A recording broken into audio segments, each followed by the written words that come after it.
చూసారా కాంచనా, దండలు వేసుకుని మరీ వచ్చారు. డాడీ, జరిగిందంతా కళ్ళతో చూసి కూడా దండలతో వచ్చారు, జంటగా వచ్చారని అలా మాట్లాడుతుందేంటి మీ ఆవిడ?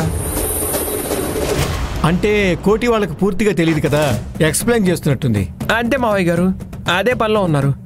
కానీ మీరేంటి అక్కడే ఆగిపోయారు? లోపలికి రండి. కొంప తీసి హారతి ఏమన్నా ఎక్స్పెక్ట్ చేస్తున్నారా బామ్మర్ది? కరెక్ట్గా చెప్పావు బావా. కుకుటేష్, తెస్తున్నా చిన్నయ్య గారు.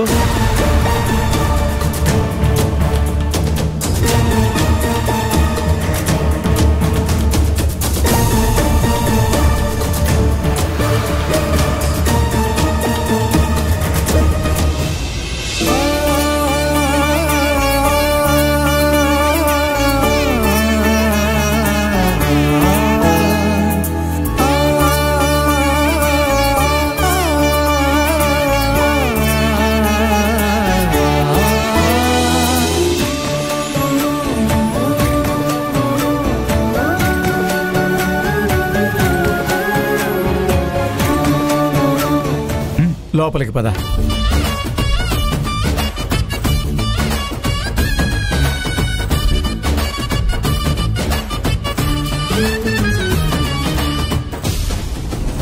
ఏ నీలవేణి,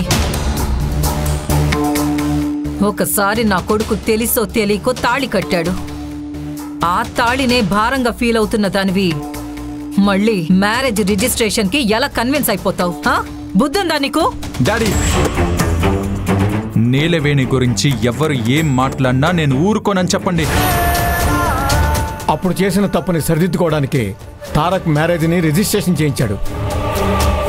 ఈ ఇంటి కోడలు అవ్వాలంటే కొన్ని అర్హతలు ఉండాలండి. ఎవరు పడితే వాళ్ళు ఈ ఇంటి కోడలు అవ్వలేరు. ఆవిడ ఏ అర్హతతో ఈ ఇంటికి కోడలిగా వచ్చారో ఆ అర్హతలన్నీ నీలవేణికి పుష్కలంగా ఉన్నాయి. అంటే నీలవేణిని అమ్మతో పోలుస్తున్నావా తారక్? ఆవిడ కంటే నీలవేణి ఒక మెట్టు పైనుండేలా చేస్తాను.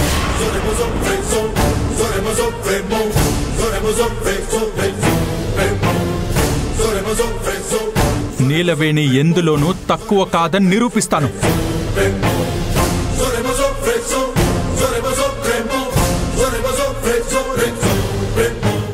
ఎవ్వరైతే నీలవేణి ఇంటికి తగ్గ కోడలు కాదన్నారో వాళ్ళ చేతే శభాష్ అనేలా చేస్తాను. అది జన్మలో జరగదు. అక్క, నాకు చేసింది చెప్పుకోవడం అలవాటు లేదు, చెప్పింది చేయడం అలవాటు. ఇప్పుడు చెప్పినవన్నీ తొందరలోనే చేసి చూపిస్తాను. పద నీలవేణి.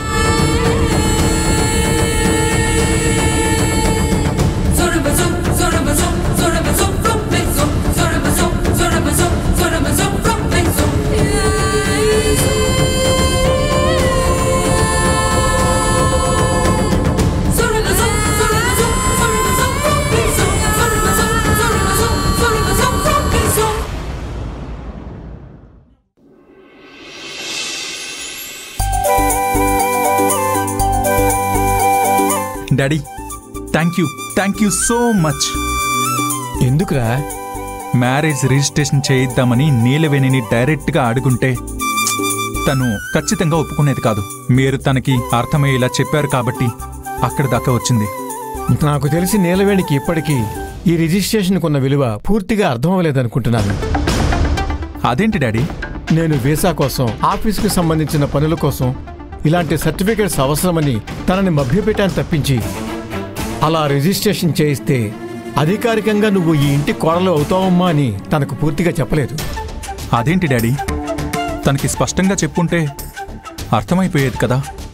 అలా చెప్పుంటే గడప కూడా దాటేది కాదు. రేపొద్దున నీలవేణికి నిజం తెలిసి ఇలా ఎందుకు చేశారని నిలదీస్తే కోపంతో మా ఊరు వెళ్ళిపోతాను అంటే నేను తట్టుకోలేను డాడీ. మగవాడి ఉద్దేశ్యం మంచిదని ఏ ఆడపిల్లైనా అర్థం చేసుకుంటే జీవితాంతం స్నేహం చేస్తుందిరా. We are not only friends daddy. Of course, భర్తకి భార్యని మించిన ఫ్రెండ్ ఎవరుంటారు తారక్? లైఫ్ లాంగ్ కంపెనీ ఇచ్చేది లైఫ్ పార్ట్నర్ ఒకరే కదా. తనకి రిజిస్ట్రేషన్ గురించి పూర్తిగా అవగాహన లేదని ఒకవేళ అమ్మకి తెలిస్తే డాడీ నీలవేణిని ఇబ్బంది పెడుతుందేమో. నో, అలాంటిదేం జరగదు. తను ఎన్ని ఎత్తులు వేయాలనుకున్నా అఫీషియల్గా జరిగిన దాన్ని ఏమాత్రం మార్చలేదు.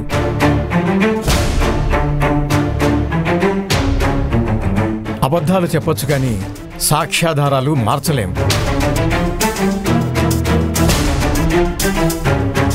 పనైతే అయ్యింది గాని ఆ రిజిస్ట్రేషన్ అవ్వటం వల్ల తనకు ఎన్ని హక్కులు అర్హతలు ఉంటాయో తను తెలుసుకోవాలి. అయ్యగారు, అయ్యగారు! డాడీ నీలవేణి వస్తుంది, టాపిక్ మార్చండి. తీసుకోండి అయ్యగారు. థ్యాంక్స్ అమ్మా. అదేంటి అయ్యగారు, ఎప్పుడూ లేంది ఈరోజు కొత్తగా థ్యాంక్స్ చెప్తున్నారు? ఇన్నాళ్ళు ఈ ఇంట్లో పనిచేసావు, ఇక నుంచి సేవ చేస్తావు. నేనెప్పుడు పని అనుకోను అయ్యగారు, సేవనే అనుకుంటాను.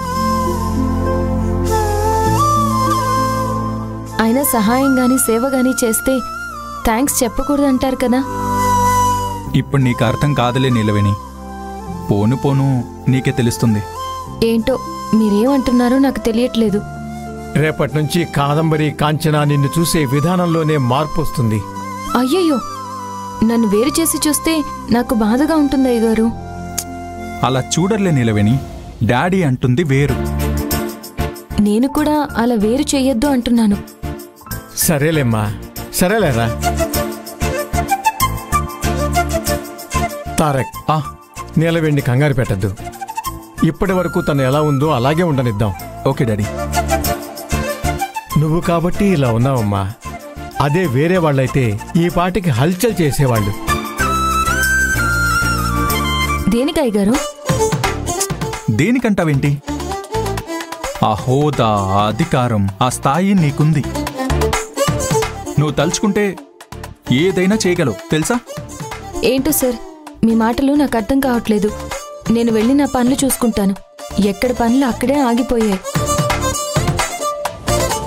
చూసావా తారక్, రేపొద్దున తనకు ఇంత హక్కు ఉందని తెలిసినా సరే తన పని తను చేసుకుంటూ ఈ ఇంటిని సరిదిద్దుతుంది తప్ప తనలో మార్పు రాదు. ఇలాంటి మంచి మనసున్న అమ్మాయి మనింటి కోడలవ్వటం మన అదృష్టం రా. ఎస్ డాడీ, నీలవేణితో జీవితం పంచుకుంటున్నానంటే really I'm very very lucky daddy.